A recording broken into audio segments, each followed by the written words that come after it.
Back to our YouTube channel Gaurmantra शिक्षा का ग्रंथ। सो गाइस, आज से हम क्लास 11th की एनसीईआरटी को डिकोड करने वाले हैं। 11th क्लास की बायोलॉजी एनसीईआरटी में unit 1 is based on diversity in the living world. ठीक है, तो इस यूनिट 1 के अंदर हम बेसिकली 4 चैप्टर्स के साथ डील करेंगे। Number 1 chapter is the living world, then biological classification, after that plant kingdom and then animal kingdom. Okay, तो अगर हम आज हमारे पहले चैप्टर लिविंग वर्ल्ड की बात करते हैं तो सबसे पहले आपके एनसीईआरटी बुक के अंदर एक साइंटिस्ट का जिक्र किया गया है जिन्हें आप बोलते हो अर्नेस्ट मेयर। अर्नेस्ट मेयर कौन थे? अर्नेस्ट मेयर एक साइंटिस्ट थे जिन्हें हम डार्विन ऑफ 20th सेंचुरी के नाम से जानते हैं। गाइज, याद रखना, जो भी चीजें हाईलाइटेड हैं वो सब आपको याद होनी चाहिए। इंपॉर्टेंट चीजें हैं जो कि मैंने पहले ही हाईलाइट कर दी हैं, तो आपको ज्यादा दिक्कत नहीं आएगी। तो बेसिकली काफी सारे कॉम्पिटिटिव एग्जाम्स में यहां से क्वेश्चन पूछा गया है, who is known as the Darwin of 20th century. तो आपको पता होना चाहिए साइंटिस्ट का नाम है सर अर्नेस्ट मेयर। ठीक है, Mayer was awarded with the 3 prizes widely regarded as the triple crown of biology। इन्हें 3 प्राइजेस के साथ रिगार्ड किया गया है। उन प्राइजेस को आप बोलते हो ट्रिपल क्राउन ऑफ बायोलॉजी। ठीक है, बस आपको यही याद रखना है अर्नेस्ट मेयर के बारे में। ओके, तो अब अगर हम लिविंग वर्ल्ड चैप्टर की बात करते हैं तो बेसिकली लिविंग का मतलब क्या होता है? लिविंग का मतलब क्या होता है? लिविंग का मतलब होता है ऐसे इंसान या ऐसे जानवर जो कि जीवित हैं, या फिर आप लिविंग के अंदर बात करते हो पेड़ पौधे। ओके, तो नाउ अब अगर सिंपली पूछा जाए कि लिविंग की डेफिनेशन क्या है, तो ऐसे एनिमल्स या ऐसे ह्यूमंस जिनके पास growth, reproduction, ability to sense environment and mount a suitable response comes out to our mind immediately as a unique feature of living organism। Living organism के अगर बेसिक फीचर की बात की जाए तो वो चीज लिविंग है जो कि रिप्रोड्यूस कर सकती है, जो कि ग्रो कर सकती है, जो कि एनवायरमेंट को सेंस कर सकती है, मतलब किसी भी एक्सटर्नल स्टिमुलाई को लेके रिस्पॉन्ड करती है। जैसे आप धूप में गए, आपको बहुत तेज गर्मी लगी, आपने रिस्पॉन्ड किया, आपने या तो आपका अम्ब्रेला खोल लिया या फिर आप बोलते हो घर आके कि आज तो बहुत गर्मी है। आपको कैसे पता चला? क्योंकि आप रिस्पॉन्ड कर रहे हो, आपको एक एक्सटर्नल स्टिमुलाई मिला। वहीं आप एक नॉन लिविंग ऑब्जेक्ट अगर धूप में रख देते हो तो उसे कोई फर्क ही नहीं पड़ेगा। ओके, तो ये होता है लिविंग। अब अगर लिविंग के 5 कैरेक्टरिस्टिक्स के बारे में बात की जाए तो सबसे पहले हमारे पास जो कैरेक्टरिस्टिक आता है दैट इज अबाउट ग्रोथ। अब अगर ग्रोथ की बात की जाए तो क्या पर्टिकुलर ग्रोथ को लेके हम बोल सकते हैं कि ये डिफाइनिंग फीचर है लिविंग ऑर्गेनिज्म का? तो क्या होगा? इसका आंसर होगा नो। क्यों? क्योंकि ग्रोथ तो नॉन लिविंग ऑर्गेनिज्म के अंदर, नॉन लिविंग ऑब्जेक्ट के अंदर भी देखने को मिलती है। ओके, तो नॉन लिविंग ऑब्जेक्ट को के अंदर कैसे ग्रोथ मिलती है? क्योंकि आपने देखा होगा जितने भी पहाड़ हैं, जितने भी रेत के टीले बन जाते हैं, उनके ऊपर सैंड का डिपोजिशन धीरे धीरे होता रहता है एंड वो चीजें भी साइज और मास के अंदर इंक्रीज होती रहती हैं। ठीक है, तो यहाँ पे इसी चीज को एक्सप्लेन किया गया हुआ है, all living organism shows growth. Increase in mass and increase in number of individuals are twin characteristic of growth। तो ग्रोथ के 2 कैरेक्टरिस्टिक हैं। नंबर 1 इंक्रीज इन मास, कि कोई भी ऑब्जेक्ट या तो मास में बढ़ रहा है, उसका वेट बढ़ रहा है, या फिर उसके number of increase in number of individuals या increase in number of cells हो रहे हैं। तो ये दोनों कैरेक्टरिस्टिक आपके ग्रोथ के होते हैं। अब एक जो मल्टी सेल्यूलर ऑर्गेनिज्म होता है वो ग्रो करता है बाय सेल डिवीजन। एक multicellular organism cell division की मदद से ग्रो करता है। प्लांट के अंदर अगर बात की जाए तो ये जो सेल डिवीजन होता है ये कॉन्टिन्यूअसली होता रहता है throughout the life Spain.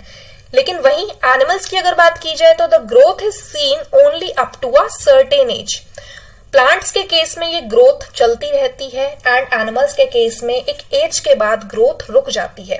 आपने जनरली सुना होगा कि बोला जाता है after attaining to puberty girls की हाइट नहीं बढ़ती। ठीक है, तो ऐसा कुछ लॉजिक यहाँ पे आप सोच सकते हो। However, cell division occurs in certain tissues to replace lost cells. Unicellular organism grow by cell division. काफी इंपॉर्टेंट लाइन है कि यूनिसेल्यूलर जो ऑर्गेनिज्म है उनके अंदर जो ग्रोथ होती है that is only with the help of cell division. ठीक है, in majority of higher animals and plants growth and reproduction are the mutually exclusive event. जितने भी ज्यादातर एनिमल्स हैं, प्लांट्स हैं, उनके अंदर ग्रोथ और रिप्रोडक्शन दोनों ही म्यूचुअल एक्सक्लूसिव इवेंट हैं। यहां से भी काफी सारे कॉम्पिटिटिव एग्जाम्स में पूछा गया है कि ऐसे कौन से दो कैरेक्टरिस्टिक हैं लिविंग ऑर्गेनिज्म के जो कि म्यूचुअल एक्सक्लूसिव इवेंट है। तो आपको पता होना चाहिए ग्रोथ एंड रिप्रोडक्शन। ठीक है, तो ये बात हो गई ग्रोथ की। तो अभी आपने क्या सीखा ग्रोथ के बारे में कि ग्रोथ डिफाइनिंग फीचर नहीं है लिविंग ऑर्गेनिज्म का। क्यों नहीं है? क्योंकि नॉन लिविंग ऑर्गेनिज्म के अंदर भी ग्रोथ देखी जाती है। ओके, नाउ सेकंड अगर फीचर की बात की जाए यहाँ पे कि लिविंग ऑर्गेनिज्म का सेकंड फीचर क्या है, तो दैट इज रिप्रोडक्शन। अब क्या हम बोल सकते हैं रिप्रोडक्शन लिविंग ऑर्गेनिज्म का एक डिफाइनिंग फीचर है? तो इसका आंसर क्या होगा? इसका आंसर भी होगा नहीं। क्यों रिप्रोडक्शन डिफाइनिंग फीचर नहीं है लिविंग ऑर्गेनिज्म का? लिविंग ऑर्गेनिज्म तो रिप्रोड्यूस करते हैं, आपको पता है, लेकिन यहाँ पे आपका एक्सेप्शंस आ जाते हैं। कौन कौन से एक्सेप्शंस आ जाते हैं रिप्रोडक्शन के केस में? जैसे कि कुछ लिविंग ऑर्गेनिज्म हैं जो कि रिप्रोड्यूस नहीं करते।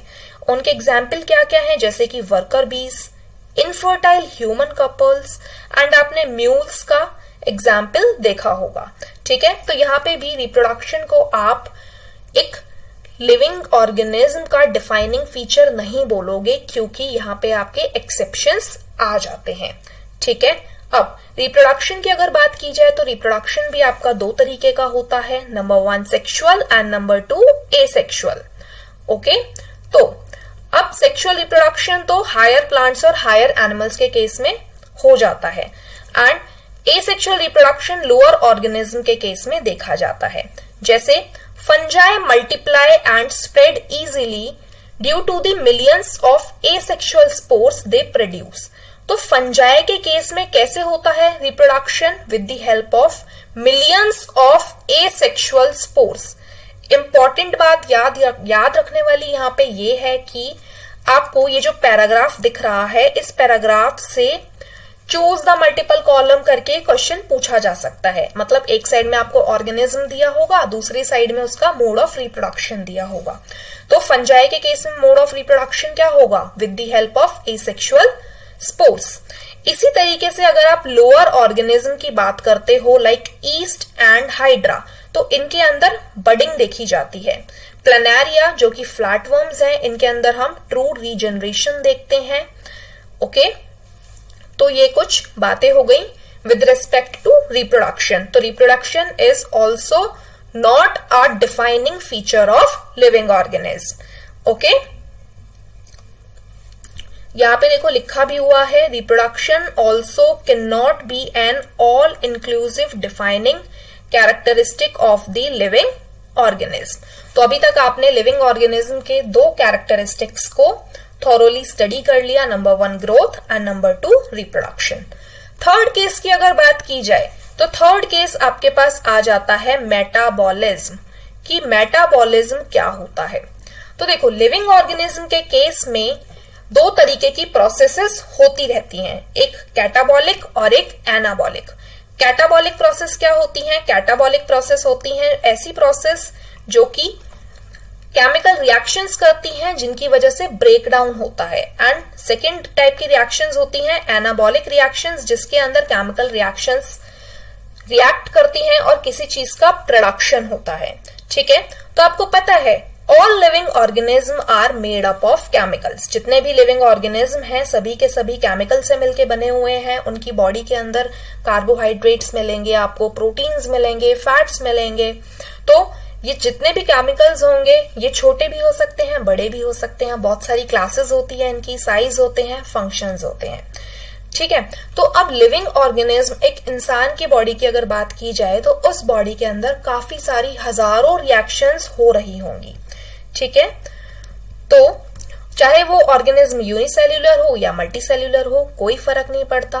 लेकिन बात क्या है, बात ये है कि जितने भी नॉन लिविंग ऑर्गेनिज्म है उनके अंदर कभी भी मेटाबॉलिज्म की रिएक्शन नहीं होगी। तो आप बोल सकते हो कि metabolism is a defining feature of all living organism without exception.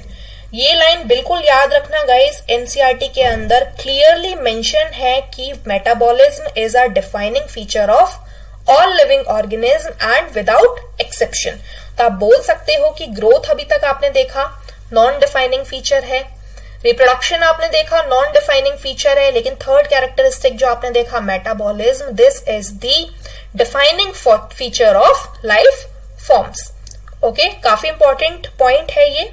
अब सेकंड अगर बात की जाए, फोर्थ आपके type of characteristic of living organism, तो आपके पास आ जाता है कॉन्शियसनेस।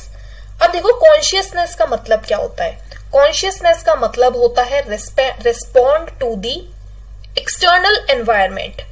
आपको पता है अगर आप किसी भी, मान लो आपने एक हॉट प्लेट को टच कर लिया गलती से, तो आप फटाफट अपना हाथ दूर खींच लोगे। क्यों खींच लोगे? क्योंकि आपने उस चीज को लेके रेस्पॉन्ड किया। आपको पता है अगर आपने हाथ नहीं हटाया तो आपका हाथ जल सकता है। तो ये क्या हुआ? ये हुआ रिस्पॉन्ड टू द एनवायरमेंट। और ये कैसे हुआ? With the help of our sense organs. Okay, तो all organism from the prokaryotes to the most complex eukaryote can sense and respond to environment issues. Okay, तो आप बोल सकते हो कि जितने भी लिविंग ऑर्गेनिज्म हैं वो सब एक्सटर्नल एनवायरनमेंट को, एक्सटर्नल स्टिमुलस मिलने पे रिस्पॉन्ड करते हैं, कुछ क्रिया जताते हैं। तो इसीलिए कॉन्शियसनेस जो है वो डिफाइनिंग फीचर बन जाता है लिविंग ऑर्गेनिज्म का। तो अभी तक आपने दो नॉन डिफाइनिंग फीचर्स देखे एंड दो डिफाइनिंग फीचर देखे।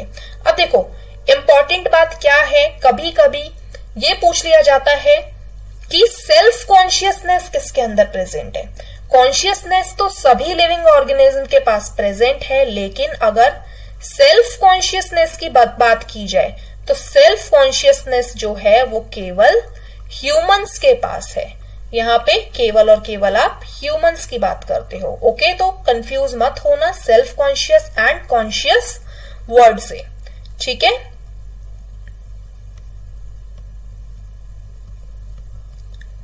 ओके गाइस, तो ये बात हुई। अब हम बात करते हैं डाइवर्सिटी की।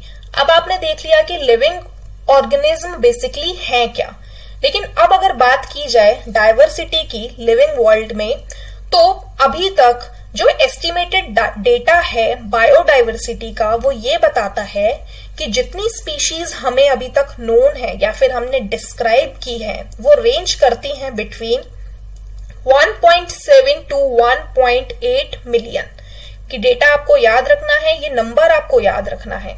Okay, this refers to the biodiversity of number and types of organism present on अर्थ।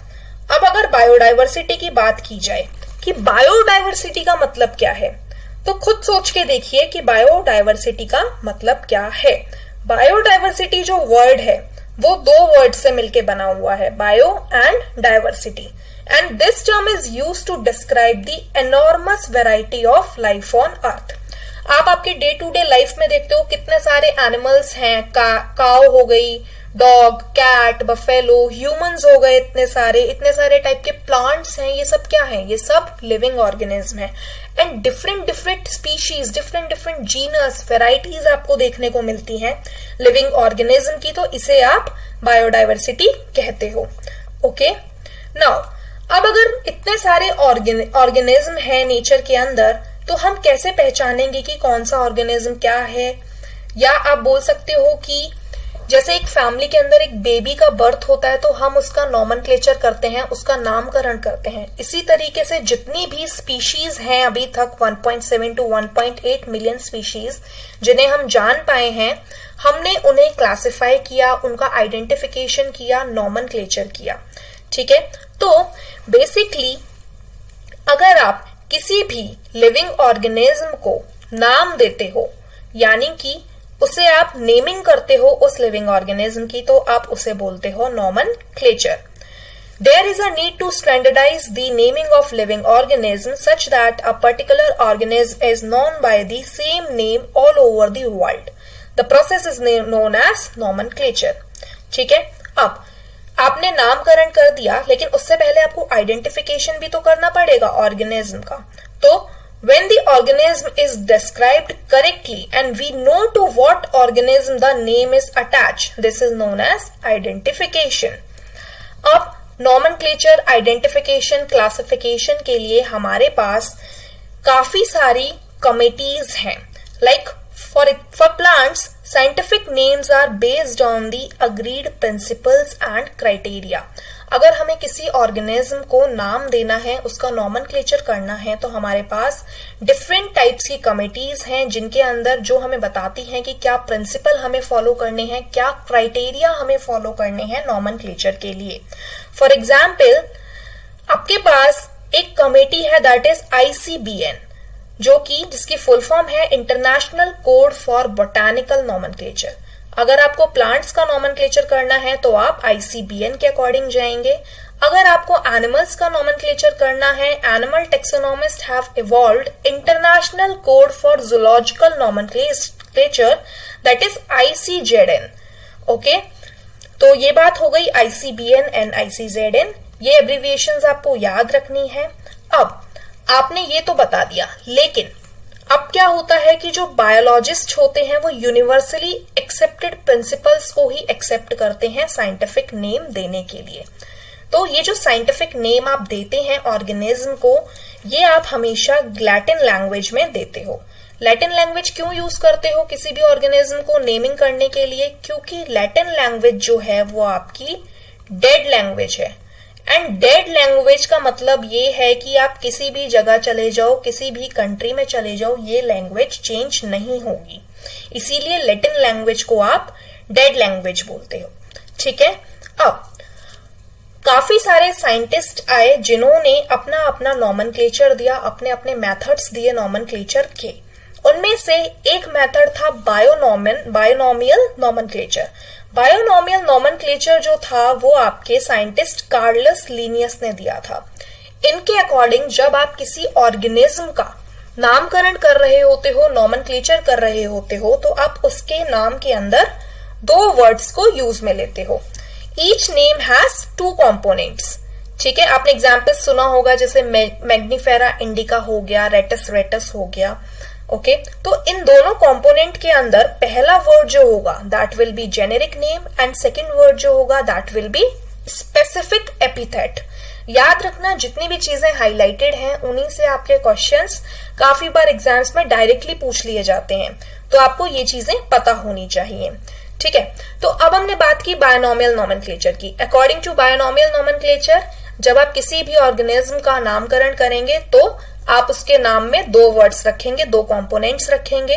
पहला वर्ड जो होगा that will B generic name and दूसरा वर्ड जो होगा that will show the specific epithet. ठीक है, अब जैसे कि एग्जाम्पल आपको दिया हुआ है, the scientific name of mango is written as Mangifera indica. अब इस नाम को लिखने के लिए भी आपके पास काफी सारे रूल्स हैं। अब वो रूल्स क्या होते हैं ये हम पढ़ लेते हैं एक बारी। तो देखो, biological names are generally in Latin language. Latin language में नाम दिया जाता है जनरली, एंड जब आप इन नाम को लिखते हो तो आप इन्हें लिखते हो इटैलिक्स में। ठीक है, ओके, पहला रूल तो ये बोलता है कि लैंग्वेज जो आप यूज करोगे that will B Latin, and अगर आप रिटन कर रहे हो, कंप्यूटर की मदद से राइट कर रहे हो, तो that will be in italics. The first word in a biological name represents the genus. जो पहला नाम होगा that will represents its genus. Example जैसे मैंजीफेरा इंडिका है तो मैंजीफेरा क्या है यहाँ पे? Mangifera is the genus. जबकि इंडिका क्या है, indica is the specific epithet. Third rule कहता है कि दोनों वर्ड्स जो होंगे, both the words in a biological name when hand written, जब आप इन दोनों ही नाम को अगर हाथ से लिख रहे हो, मतलब आप इस तरीके से लिख रहे हो Mangifera indica,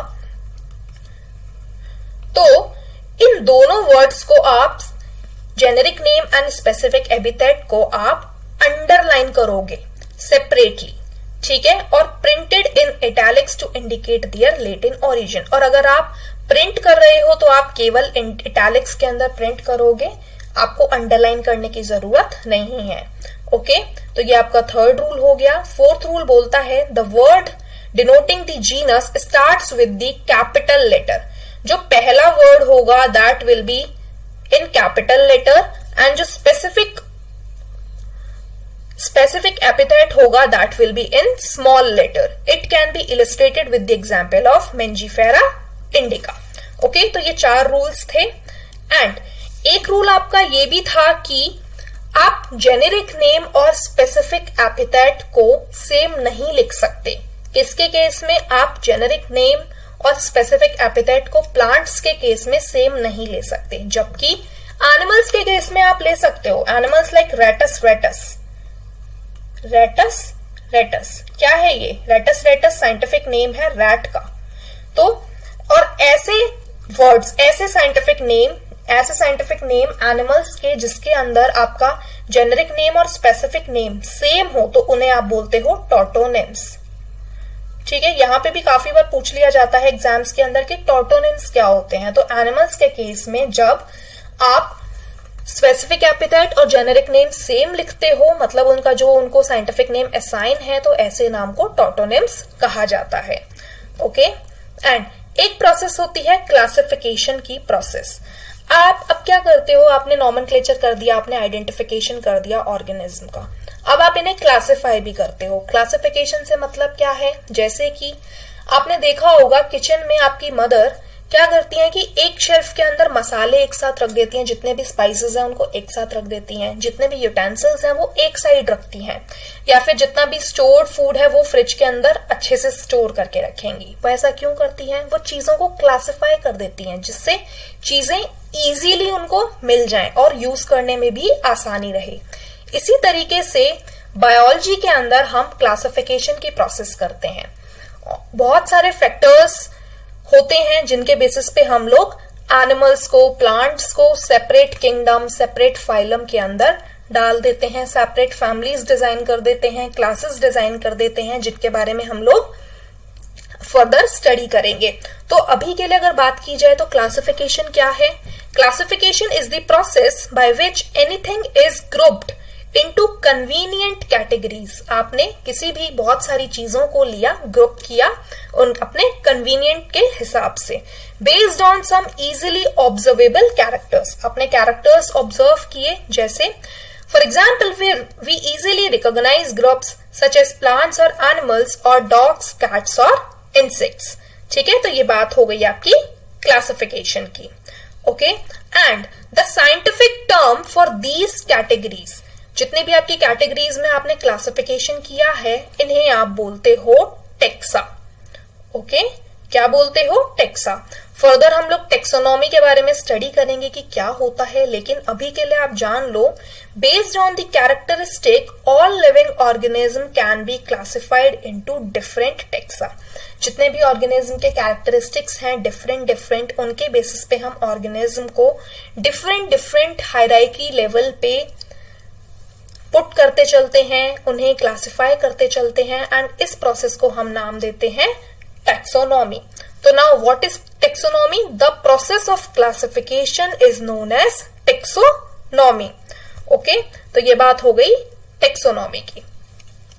now hence characterisation, identification, classification and nomenclature are the processes that are basis to taxonomy. तो अभी तक आपने जितने भी प्रोसेस पढ़ी, कैरेक्टराइजेशन, आइडेंटिफिकेशन, क्लासिफिकेशन, नॉमेनक्लेचर के रूल्स, वो सभी टैक्सोनॉमी का एक बेसिक पार्ट बनाते हैं। इसके अलावा आपके पास एक और टर्म आती है that is systematics. The word systematics is derived from the Latin word systema, which means systematic arrangement of organism. तो systematic का मतलब क्या होता है? Systematic arrangement, आपने arrangement किया, आपने arrange किया organism को different hierarchy levels के अंदर, तो उसे आप systematics बोलते हो. And systematics जो word था that was given by Linnaeus. Okay, तो ये बात हो गई आज के लेक्चर के बारे में. आई होप गाइज आपको आज की ये चीजें समझ में आई होंगी. हमने लिविंग वर्ल्ड स्टार्ट कर दिया एंड हमने मेजर पॉइंट्स आज के लेक्चर के कवर अप कर लिए. नेक्स्ट लेक्चर के अंदर हम टेक्सोनोमिक कैटेगरीज को फर्दर स्टडी करेंगे. Okay, so thank you very much.